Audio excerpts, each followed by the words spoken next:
Hello guys, आप सभी को वेरी गुड इवनिंग। कैसे हैं आप लोग? उम्मीद करता हूं कि आप सभी बहुत अच्छे होंगे और आपकी स्टडी भी बहुत अच्छे चल रही होगी।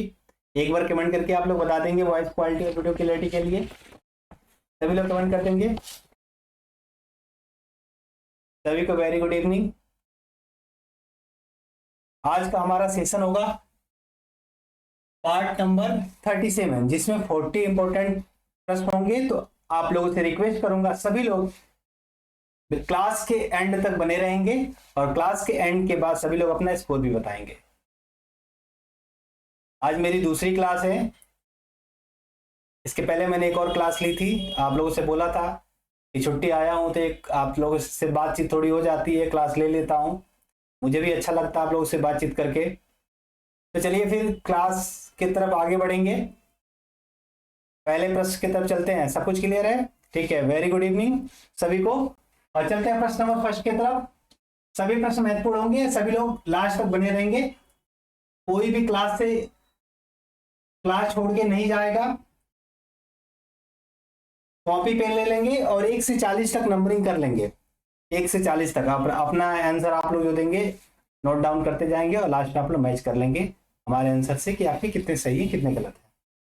या साथ साथ लिखते जाएंगे अपना आंसर भी और मेरा आंसर भी। सभी प्रश्न बहुत ही ज्यादा महत्वपूर्ण होने वाले हैं। जो बच्चे चैनल पे पहली बार, चैनल को सब्सक्राइब कर लेंगे, बेल आइकन को प्रेस कर लेंगे और अगर आपने वीडियो को लाइक नहीं किया तो लाइक कर देंगे और शेयर भी कर देंगे। चलिए चलते हैं प्रश्न नंबर 1 की तरफ। प्रश्न नंबर 1 आपका है, निम्न में से किस अस्पताल में सबसे कम नर्सिंग स्टाफ मिलता है? यानी पूछा जा रहा है डिपार्टमेंट। एक तरीका समझ लीजिए आप लोग कि दिल के अस्पताल में, जच्चा बच्चा के अस्पताल में, मानसिक अस्पताल में या पेडियाट्रिक अस्पताल में। जल्दी से बताएंगे आप लोग, किस अस्पताल में सबसे कम स्टाफ देखने को मिलता है? इसका राइट आंसर क्या हो जाएगा बच्चों? जल्दी से आप लोग आंसर करेंगे। जो लोग भी ऑप्शन नंबर सी दे रहे हैं उनका बिल्कुल भी करेक्ट आंसर है। ऑप्शन नंबर सी इसका राइट आंसर हो जाएगा। ठीक है, ऑप्शन सी, मानसिक अस्पताल में सबसे कम अगर नर्सिंग स्टाफ की बात की जाए तो आपका राइट आंसर हो जाएगा ऑप्शन सी, मानसिक अस्पताल, मेंटल हॉस्पिटल। चलते हैं प्रश्न नंबर नेक्स्ट की तरफ। नेक्स्ट नंबर क्वेश्चन आपका है, निम्न में पूछा जा रहा है किसी भी प्रशासनिक स्तर में सबसे निचले पायदान पर होते हैं। बहुत ही इजी क्वेश्चन है। यानी पूछा जा रहा है किसी भी विभाग में सबसे प्रशासनिक स्तर पे, एडमिनिस्ट्रेशन लेवल पे जो निचले स्तर पे कर्मचारी हो से किस ग्रुप में आते हैं? Group A, group B, group C, group D.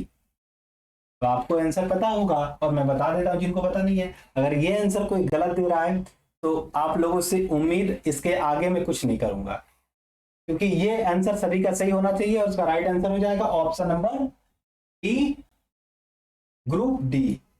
सबसे जो निचले स्तर के कर्मचारी होते हैं ग्रुप डी, जिनका वेतनमान होता है 18,000 रुपए बेसिक पे, मूल वेतन। चलते प्रश्न नेक्स्ट की तरफ। नेक्स्ट नंबर क्वेश्चन हो जाएगा आपका, किसी भी अस्पताल में जो एनएम होती है, एनएम की जो वैकेंसी अगर आती है, एनएम की जो वैकेंसी आती है, स्टाफ नर्स की जो आती है, स्टाफ नर्स की तो खैर 4200 ग्रेड पे है, लेकिन एनएम वाली जो वैकेंसी आती है उसका जो ग्रेड पे है वो आपका हो जाएगा 2200, 2000 ग्रेड पे है और वेतनमान आपका हो जाएगा 21,700। मैंने बेसिक पे की बात हो रही है। जो अभी 10,000 सिलेक्ट हुए हैं हमारे स्टूडेंट, 9200 कुछ वैकेंसी थी ना जो 9212 वाले में जिनकी नियुक्ति हो चुकी है, उनका बेसिक पे 21,700 है। जो ग्रुप डी वालों को होता है वो 18,000 होता है। किसी भी अस्पताल में सबसे निचले स्तर पे होती है nursing tutor, staff nurse, nursing superintendent या नर्सिंग डायरेक्टर। इसका राइट आंसर क्या हो जाएगा?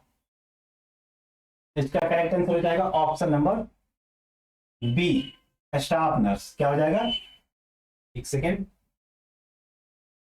हाँ, ऑप्शन नंबर बी हो जाएगा इसका राइट आंसर, स्टाफ नर्स। सबसे निचले स्तर पर जो होती है स्टाफ नर्स। चलते हैं प्रश्न नंबर इसके तरफ। 4th नंबर प्रश्न है,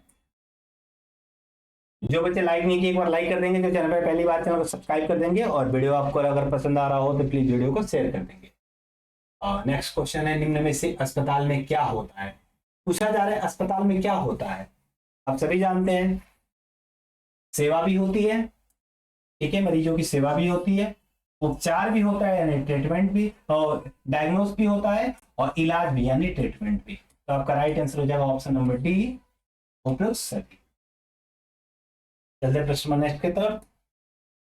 प्राथमिक स्वास्थ्य केंद्र में कितने बिस्तर होते हैं, यानी पीएससी की बात की जा रही है। प्राथमिक स्वास्थ्य केंद्र में कितने बिस्तर होते हैं, आंसर करेंगे। बेड की बात की जा रही है और इसका करेक्ट आंसर क्या हो जाएगा, ऑप्शन नंबर सी। ठीक है, लगभग 6 बिस्तर होते हैं। और एक बात आप लोग याद रखेंगे कि जो पीएससी होता है उसमें अप्रोक्स जो स्टाफ होते हैं, स्टाफ की जो संख्या होती है वो 14 होती है। कितनी होती है, अगर स्टाफ की बात की जाए तो इनकी संख्या लगभग 14 होती है। और एक पीएससी कितने जनसंख्या पर बनाया जाता है, तो लगभग 5000 जनसंख्या पे, 5000 जनसंख्या पे एक पीएससी बनाया जाता है। नेक्स्ट क्वेश्चन देख लेंगे। ये मैदानी क्षेत्रों की बात कर रहा हूं मैं, 5000 जनसंख्या, पहाड़ी क्षेत्रों की 3000 जनसंख्या। सीमेंट का विश्लेषण करने के लिए कौन सा नमूना सर्वोत्तम होता है, सीमेंट का विश्लेषण करने के लिए कौन सा नमूना सर्वोत्तम होता है, आंसर करेंगे। 1 से 2 दिन के संयम का नमूना, 3 से 5 दिन के संयम का नमूना, 5 से 7 दिन के संयम का नमूना, या 7 से 15 दिन के संयम का नमूना। उसका करेक्ट आंसर क्या हो जाएगा, क्वेश्चन नंबर 6 का जो करेक्ट आंसर हो जाएगा ऑप्शन नंबर बी हो जाएगा। 3 से 5 दिन का, 5 दिन के संयम का नमूना इसका करेक्ट आंसर हो जाएगा। ठीक है, चलते हैं नेक्स्ट क्वेश्चन की तरफ। एक हृदय रोगी स्त्री आयु की कौन सी अवस्था में गर्भ धारण अच्छी तरह से कर सकती है, पूछा जा रहा है। एक हृदय रोगी है, स्त्री है, जो कि कौन सी अवस्था में गर्भ धारण अच्छी तरह से कर सकती है, 20 वर्ष, 30 वर्ष, 35 वर्ष या 40 वर्ष। तो अगर हृदय रोगी है तो इसका जो करेक्ट आंसर आपका हो जाएगा ऑप्शन नंबर ही हो जाएगा 20 वर्ष। 20 वर्ष आपकी जो अवस्था होती है, एक अभी किशोरावस्था की बाद की अवस्था शुरू होती है, जिसे हम लोग बोलते हैं प्रौढ़ावस्था। ठीक है, इसमें 20 वर्ष आपका न्यूनतम माना जाता है। और इस उम्र में अगर कोई भी स्त्री हृदय रोगी है तो गर्भधारण के लिए सबसे अच्छी आयु मानी जाती है। चलते हैं प्रश्न नेक्स्ट की तरफ। नेक्स्ट क्वेश्चन देख लेते हैं 8 नंबर। निम्न में से गोनोकोकस का उपचार कौन सा है, गोनोकोकस का उपचार कौन सा है, टेट्रासाइक्लिन, पेनिसिलिन, सल्फिनोमाइड या एराइथ्रोमाइसिन, आंसर करेंगे। और उसका करेक्ट आंसर देखते कितने लोग सही आंसर कर रहे हैं, वेरी गुड। जो लोग भी इसका अगर सी कर रहे हैं और ए कर रहे हैं वो बिल्कुल भी गलत आंसर कर रहे हैं। इसका राइट आंसर हो जाएगा option number B, penicillin. Penicillin इसकी खोजकर्ता कौन थे, आप लोग बताएंगे।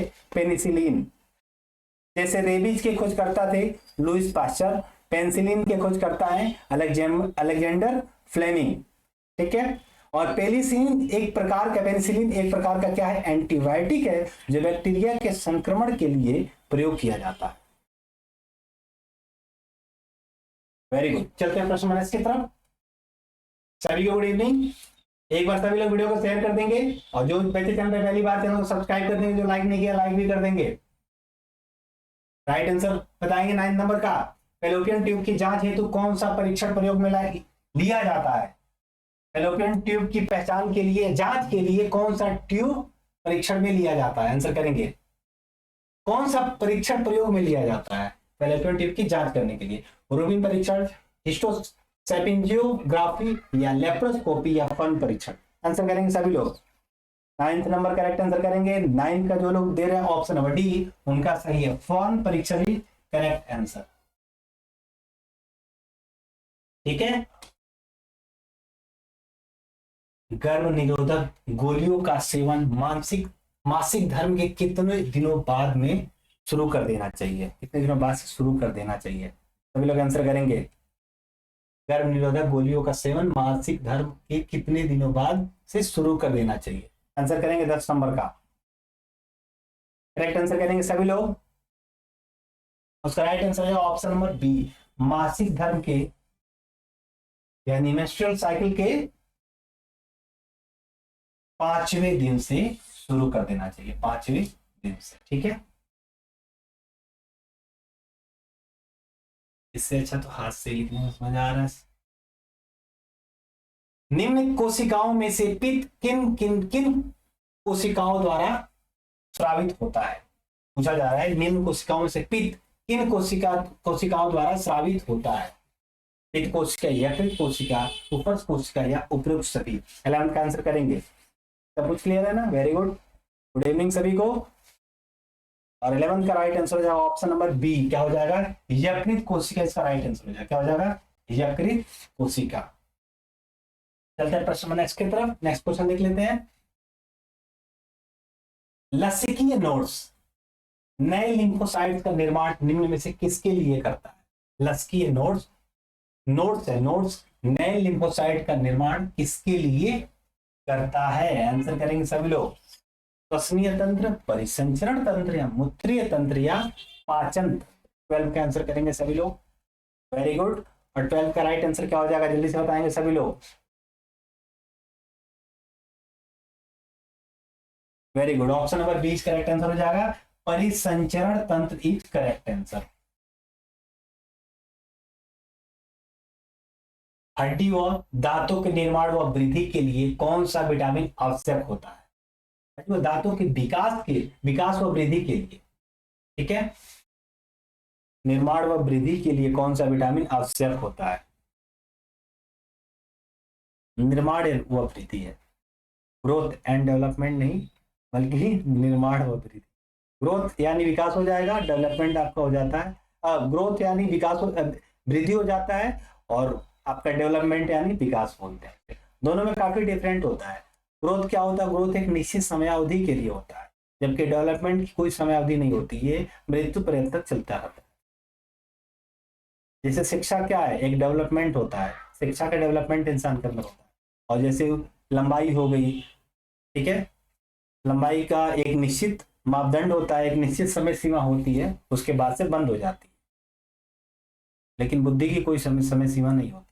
13 का करेक्ट आंसर क्या हो जाएगा? ऑप्शन नंबर बी हो जाएगा, विटामिन डी।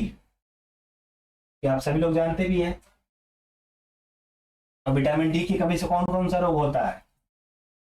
रिकेट्स होता है, ऑस्टियोमलेसिया होता है, ऑस्टियोपोरोसिस होता है। और रिकेट्स होता है बच्चों में बोलते हैं, ऑस्टियोमलेसिया आपका जो होता है प्रौढ़ावस्था में होता है, जो आयु आपकी होती है 20 से लगभग 40-45 वर्ष तक। और उसके वृद्धावस्था में जो होता है उससे ऑस्टियोपोरोसिस कहते हैं। तो नाम का अंतर है, बाकी बीमारी एक ही होती है, विटामिन डी की कमी से ही होती है। चलते हैं प्रश्न नेक्स्ट की तरफ। नेक्स्ट हम क्वेश्चन देख लेते हैं। 14 नंबर, वायुमंडल में कितने प्रतिशत ऑक्सीजन की मात्रा मौजूद होती है? बहुत ही इजी क्वेश्चन है। इसका करेक्ट आंसर बताएंगे सभी लोग। इसका करेक्ट आंसर क्या हो जाएगा? 14 का करेक्ट आंसर बताएंगे, जल्दी से बताएंगे। इसका राइट आंसर हो जाएगा ऑप्शन नंबर ए। एक्चुअल में ऑक्सीजन की मात्रा होती है, यानी O2 की मात्रा होती है 20.95%, ठीक है। अगर नाइट्रोजन की बात की जाए, नाइट्रोजन की, तो 78.08% होती है, 78.08%। अगर हम कार्बन क्या बोलते हैं, आर्गन की बात करें, आर्गन की बात करें, आर्गन की आपकी होती है 0.93%। अगर हम CO2 की बात करें, यानी कार्बन डाइऑक्साइड की, तो ये होती है 0.036%, ठीक है, ये आपकी होती है, ठीक है। चलते हैं प्रश्न नंबर की तरफ। नेक्स्ट क्वेश्चन देख लेते हैं। 14 नंबर हो गया। सभी लोग एक बार शेयर कर देंगे, जो चैनल पे पहली बार, चैनल को सब्सक्राइब कर देंगे और लाइक भी कर देंगे। निम्न में से जीवाणु से होने वाला रोग है, जीवाणु से पूछा जा रहा होने वाला रोग कौन सा है? इन्फ्लुएंजा, ट्यूबरकुलोसिस, एड्स या चिकनगुनिया? आंसर करेंगे आप लोग सभी लोग। ट्यूबरकुलोसिस यानी टीबी जिसे बोला जाता है, ठीक है, जीवाणु से होने वाला रोग आपका है ट्यूबरकुलोसिस। एड्स आपका क्या है? वायरस से होने वाला रोग, यानी विषाणु से। चलते हैं प्रश्न इसके तरफ। एड्स वाला जो क्वेश्चन है उसमें बहुत सारे लोग कंफ्यूज हो जाते हैं, इसलिए मैंने बता दिया। अच्छा, एड्स के लिए कौन सा टेस्ट होता है? पहले एलिसा टेस्ट होता है, उसके बाद से कौन सा टेस्ट होता है? एलिसा टेस्ट के बाद से कंफर्म करने के वेस्टर्न डॉट टेस्ट होता है। आप लोग जानते होंगे, कमेंट करके बता देंगे। शरीर में ऑक्सीटोसिन का श्रवण निम्न में से किस कारण से कम हो जाता है? शरीर में ऑक्सीटोसिन जो होती है उसका श्रवण निम्न में से किस कारण से कम हो जाता है? सेक्शन का करेक्ट आंसर करेंगे। तो चिंता से भी कम हो जाता है, तनाव से भी होता है, घबराहट से भी होता है, ये यानी उपरोक्त सही हो जाएगा। और आपको बता दूं, ये जो आपका ऑक्सीटोसिन एक प्रकार का हार्मोन होता है, आप सभी लोग जानते हैं ऑक्सीटोसिन क्या होता है, एक प्रकार का हार्मोन होता है। और इस हार्मोन को हम लोग लव हार्मोन के नाम से भी जानते हैं। इस हार्मोन को हम लोग लव हार्मोन के नाम से जानते हैं, जो कि नए उम्र के बच्चों में ज्यादा पाया जाता है, ज्यादा होता है, ज्यादा ही अट्रैक्टिव हो जाते हैं लड़के लड़की के प्रति और लड़कियां लड़के से।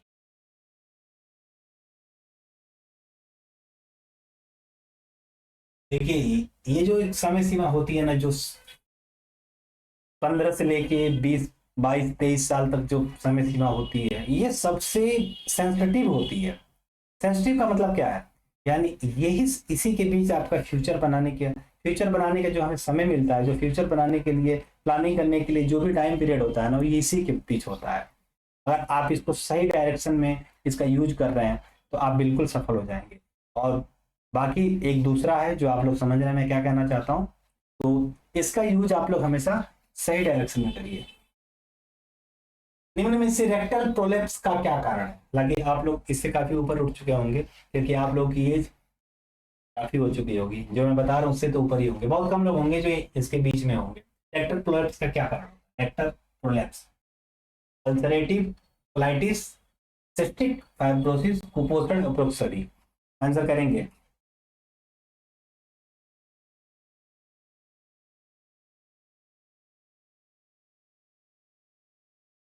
राइट आंसर हो जाएगा ऑप्शन नंबर डी।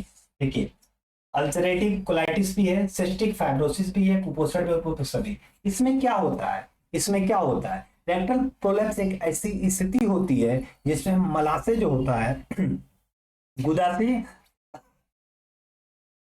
बाहर निकल आता है।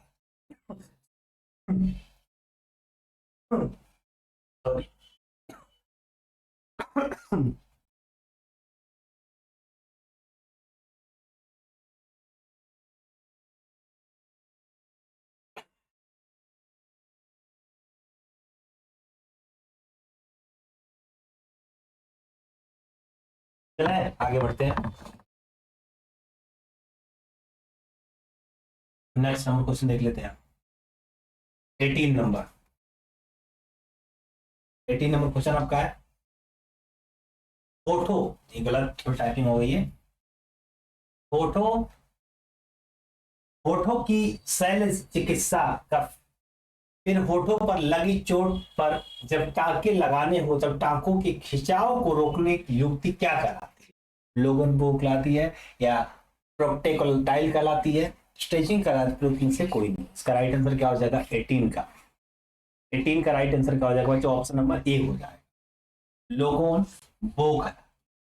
ठीक है, आप लोग याद रखेंगे क्या कहलाती है? लोगोन वो कहलाती है। जो लोग ऑप्शन ए दे रहे हैं उनका बिल्कुल भी सही है। आप लोग याद रखेंगे, सभी महत्वपूर्ण प्रश्न है, सभी लोग एक बार शेयर कर देंगे, लाइक भी कर देंगे।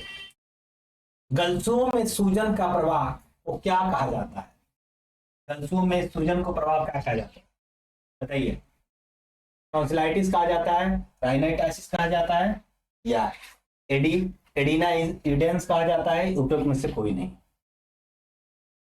उसका राइट आंसर क्या हो जाएगा? 19 नंबर का ऑप्शन नंबर ए हो जाएगा, टॉन्सिलाइटिस।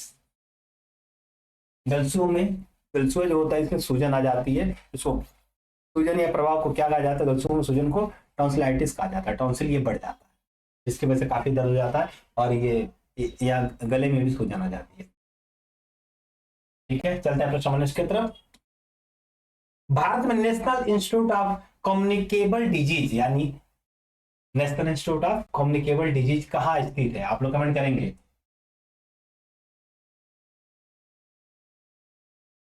आंसर करेंगे कहाँ स्थित है। उसका करेक्ट आंसर क्या हो जाएगा? 20 का और इसका राइट आंसर हो जाएगा ऑप्शन नंबर बी, नई दिल्ली में स्थित है। ठीक है, और किसके अंडर में कार्य करता है? Ministry of health and welfare. किसके अंडर में काम करता है? Ministry ministry of health health and welfare welfare यानी स्वास्थ्य एवं कल्याण मंत्रालय। ठीक है, चलते हैं प्रश्न नंबर नेक्स्ट की तरफ, लिख लेंगे आप लोग। गर्भ अवस्था के दौरान महिला को लगने वाले टीकों की संख्या कितनी होती है? गर्भावस्था के दौरान जो महिला को लगने वाले टीके होती है उनकी संख्या कितनी होती है? टीकों की संख्या बताएंगे। 21 का आंसर करेंगे। राइट आंसर है 2 से 3 महीने के अंतर। ठीक है, 2-3 महीने के अंतर। ठीक है, आप याद, तो इसका राइट आंसर हो जाएगा और 3 महीने के अंतर पे आपका इसका करेक्ट आंसर। चलते हैं प्रश्न इसके तरफ।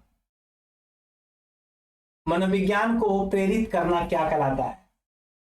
मनोविज्ञान को साइकोलॉजी के जनक भी अरस्तु हैं, उसमें भी बहुत टाइप की साइकोलॉजी है। प्राचीन साइकोलॉजी, व्यवहारवाद। करेक्ट आंसर करेंगे आप लोग 22 का। मनोविज्ञान को प्रेरित करना क्या कहलाता? मनोविज्ञान कहलाता, मनोविकास कहलाता है, तभी दोनों उपयुक्त से कोई नहीं। 22 का आंसर करेंगे सभी लोग। 22 का राइट आंसर क्या है? मनोवेग हो जाएगा। क्या हो जाएगा? मनोवेग। मनोविज्ञान को प्रेरित करना क्या कहलाता है? मनोवेग कहलाता है। मन का केंद्र मस्तिष्क में है, किसने कहा था? मन का केंद्र जो मस्तिष्क में, किसने कहा? 23 करेक्ट आंसर करेंगे आप लोग। अरस्तु, हिपोक्रेटस या वॉल्व या उनमें से कोई नहीं। 23 का करेक्ट आंसर करेंगे। राइट आंसर क्या हो जाएगा? वॉल्व। मन का केंद्र मस्तिष्क में है। और गांधी जी का एक कथन है, स्वस्थ मन स्वस्थ मस्तिष्क में ही क्या है? किसी को याद है? स्वस्थ शरीर में ही स्वस्थ मस्तिष्क का वास होता है, ऐसा ही है। अपने आप को स्वस्थ रखिए, तभी स्वस्थ मस्तिष्क होगा। सुबह सुबह आप लोग सुबह शाम योगा किया। जो पढ़ने में ज्यादा कमजोर है, जिनका पढ़ने में मन नहीं लगता, जो भटकते रहते हैं इधर उधर, उनके लिए योगा बहुत ज्यादा। और क्लास कैसी लग रही है कमेंट करके सभी लोग बता देंगे। मजा आ रहा है कि नहीं? वेडिकार्डिया से आप क्या समझते हैं? वेडिकार्डिया से आप क्या समझते हैं? हृदय गति 60 से कम हो, हृदय गति 80 से कम हो, हृदय गति 100 से कम हो, या हृदय गति 120 से कम हो। 24 का आप लोग करेक्ट आंसर करेंगे। 24 उसका राइट आंसर क्या हो जाएगा? ऑप्शन नंबर डी हो जाएगा। हृदय गति 120 से कम हो तो क्या कहलाता है? वेडिकार्डिया। नेक्स्ट देख लेते हैं 25 नंबर बच्चों। ग्राविडा का अर्थ क्या होता है? ग्राविडा ग्राविडा शिशु जन्मों की संख्या, गर्भवती की संख्या, जन्म शिशु की संख्या या गर्भावस्थाओं की संख्या। एक होता है ग्राविडा, एक होता है मल्टी ग्राविडा, एक होता है मल्टी पारा, एक होता है नली ग्राविडा। बताएंगे जल्दी से आप। ग्राविडा का मतलब क्या होता है? यानी बताएंगे 25 का करेक्ट आंसर क्या हो जाएगा?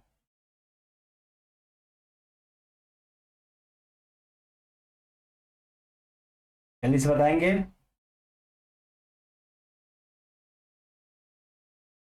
राइट आंसर हो जाएगा ऑप्शन नंबर डी, गर्भावस्थाओं की संख्या। ग्रेविडा का मतलब होता है प्रेग्नेंट, आप समझ लीजिए प्रेग्नेंट महिला।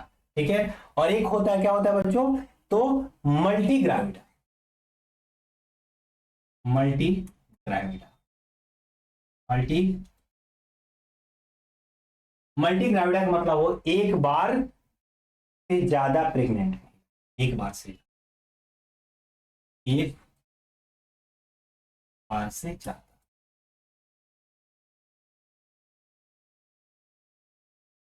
ठीक है, एक बार से ज्यादा प्रेग्नेंट। और आपका मल्टी एक है मल्टीपारा। मल्टीपारा मल्टीपारा का होता है 2 या 2 से अधिक बार। 2 या 2 से 2 से अधिक बार। 2 या 2 से अधिक बार। एक होता है नल्ली पारा, नल्ली गिर गया। इसका मतलब होता है जो महिला कभी प्रेग्नेंट ना हुई, कभी प्रेग्नेंट ना हुई। चलिए नेक्स्ट नंबर देख लेते हैं 26। दिल्ली के लेडी हार्डिंग हेल्थ स्कूल की स्थापना कब हुई? दिल्ली के लेडी हार्डिंग हेल्थ स्कूल की स्थापना कब हुई थी? 1920, 18, 1961 या 1946? करेक्ट आंसर करेंगे 26 का। 26 का करेक्ट आंसर करेंगे आप लोग।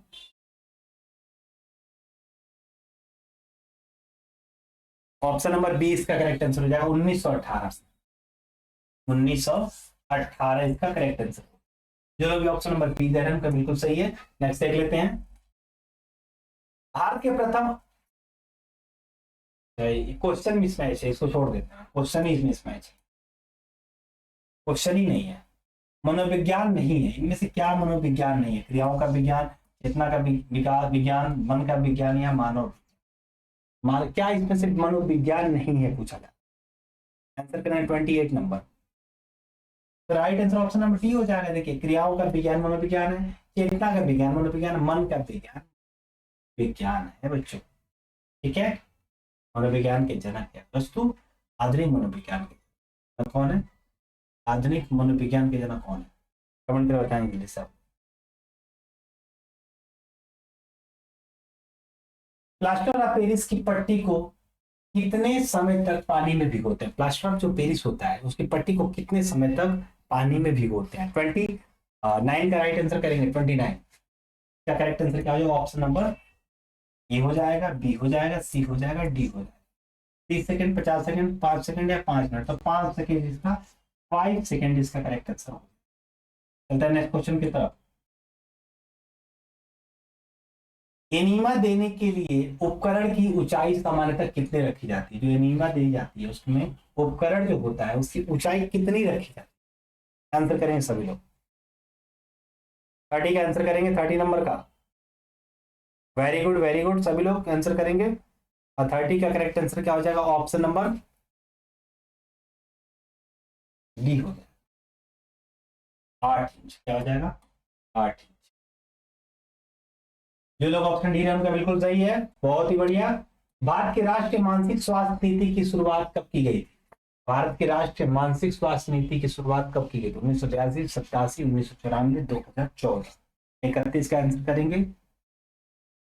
आंसर हो जाएगा ऑप्शन नंबर ए 1982। राष्ट्रीय मानसिक स्वास्थ्य नीति पूछा जा रहा है, इसकी शुरुआत 1982 में की गई। नेक्स्ट देख लेते हैं। मृत्यु के डर का दूसरा नाम क्या है? मृत्यु का डर का दूसरा नाम क्या है? अकोफोबिया, नेटोफोबिया या क्लस्ट्रोफोबिया, गेमोफोबिया? 32 का करेक्ट आंसर करेंगे सभी लोग। देखते हैं कितने लोग सही आंसर कर रहे हैं। 32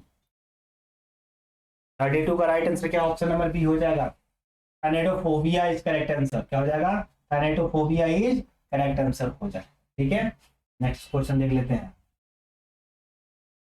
नेक्स्ट क्वेश्चन 33। एक भावात्मक विकार क्या है? एक भावात्मक विकार क्या है? द्विध्रुवी द्विध्रुवी विकार है, त्रिघाती चिंता विकार है, मनस्ता है या मनोदैहिक विकार है? आंसर करेंगे। उसका करेक्ट आंसर क्या हो जाएगा?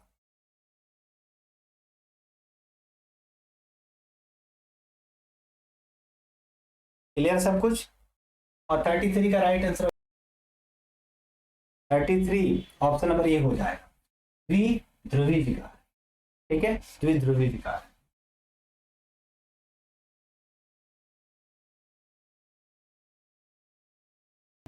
थर्टी फोर, मनोविश्लेषण के जनक कौन है?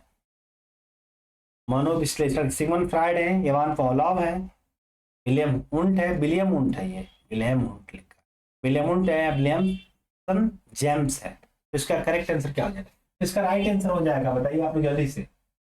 बिल्कुल, ऑप्शन नंबर ए हो जाएगा, सिगमंड फ्राइड। सिगमंड फ्राइड मनोविज्ञान के जनक है। और याद रखेंगे आप लोग, इन्होंने मन के 3 प्रकार बताए। एक होता है अचेतन मन, अचेतन मन, दूसरा होता है अर्धचेतन मन, अर्धचेतन मन, और तीसरा होता है चेतन मन, चेतन। ठीक है। अर्ध अर्ध देखिए, जो हमारी बुद्धि होती है ना, बुद्धि का 90% जो हिस्सा होता है वो अर्ध अचेतन मन होता है। 90% हिस्सा, यानी अगर 10 शब्द आप पढ़ेंगे तो 9% आप 9% उसमें से 90% भूल जाएंगे, एक शब्द याद रखेंगे। यानी 10 में से 90% जो हिस्सा होता है वो हम भूल जाते हैं। और इसका जो संबंध होता है किससे होता है, संबंध बताएंगे। ईगो होता है, सुपर ईगो होता है। ठीक है। जो अचेतन मन जुड़ा होता है ईगो से जुड़ा होता है, जो अचेतन मन जुड़ा होता है, अचेतन मन जो जुड़ा होता है सुपर ईगो से जुड़ा, सुपर ईगो।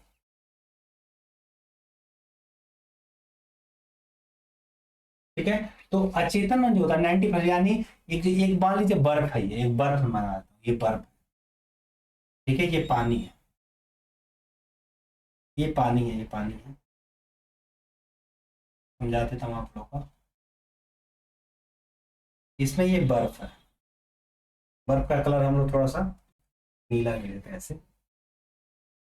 इसमें ये बर्फ होता है, बर्फ ही इसमें डूबा रहता है। ठीक है। तो बर्फ जो होता है ना, इसको थोड़ा ऊपर ले आते हैं क्योंकि ये होता है। और पानी आपका कहां तक है, पानी आपका यहाँ, यहाँ तक। यानी 90% हिस्सा जो होता है बर्फ जो पानी में डूबा रहता है, 10% इसका हिस्सा जो होता है पानी के ऊपर होता है, वही होता है ये अचेतन मन। 90% हिस्सा जो होता है चेतन मन में होता है, जिसे हम भूल जाते हैं। और 10% जो होता है वो चेतन मन में होता है, जो हम याद रखते हैं, यानी अनकॉन्शियस माइंड में चला जाता है। ठीक है। जो कि कभी कभार जोर देने पे याद आता है, बाद में याद आता है।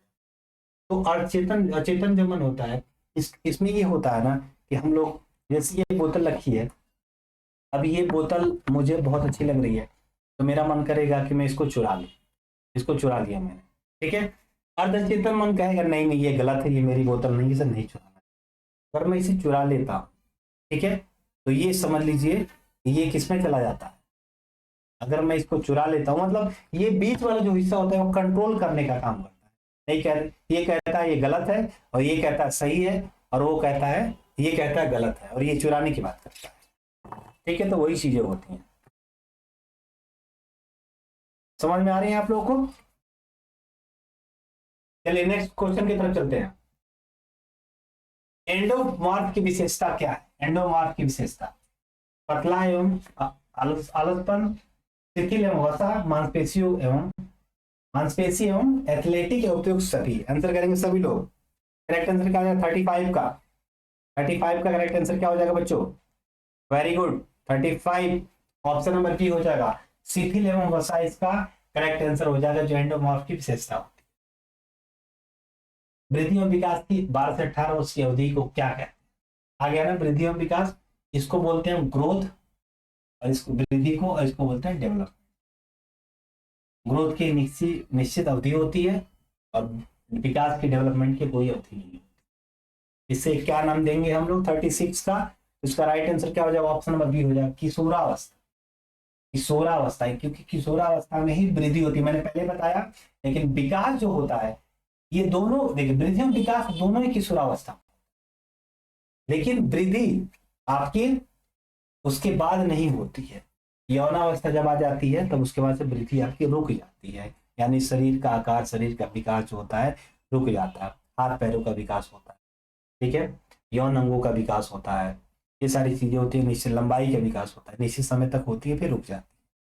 लेकिन वृद्धि की बात कर रहा हूं मैं। विकास मतलब नॉर्मल लोग विकास बोल देते, लेकिन वृद्धि की बात कर रहा हूँ। और विकास जो होता है, जैसे बुद्धि का विकास हो, मानसिक विकास हो गया, ठीक है, ये विकास में आता है, ये मृत्यु पर्यंत तक चलता रहता है। आचरण विज्ञान एवं मानसिक प्रक्रिया जानी जाती है, आचरण विज्ञान एवं मानसिक प्रक्रिया जानी जाती है। 37 का करेक्ट आंसर क्या हो जाएगा, ऑप्शन नंबर ए हो जाएगा। ठीक है, मनोविज्ञान इसका करेक्ट आंसर। नेक्स्ट देख लेते हैं। 38। कंडीशनल थ्योरी ऑफ लर्निंग सिद्धांत का आविष्कार किसने किया था? कंडीशनल थ्योरी ऑफ लर्निंग का सिद्धांत का आविष्कार किसने किया था? आंसर करेंगे 38 नंबर। वेरी गुड, सभी लोग एक बार लाइक कर देंगे, जो बच्चे चैनल पे पहली बार, चैनल को सब्सक्राइब कर लेंगे और वीडियो को शेयर जरूर कर देंगे। और 38 का राइट आंसर क्या होगा? Option number B, Pavlov. Pavlov ने कुत्ते पे प्रयोग किया। कंडीशनल थ्योरी ऑफ लर्निंग का उन्होंने किस पे प्रयोग किया था? तो कुत्ते पे प्रयोग किया था।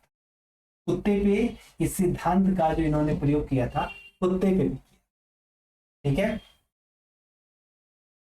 साइको का अर्थ क्या होता है? विज्ञान, व्यवहार, आत्मा या मन? साइको,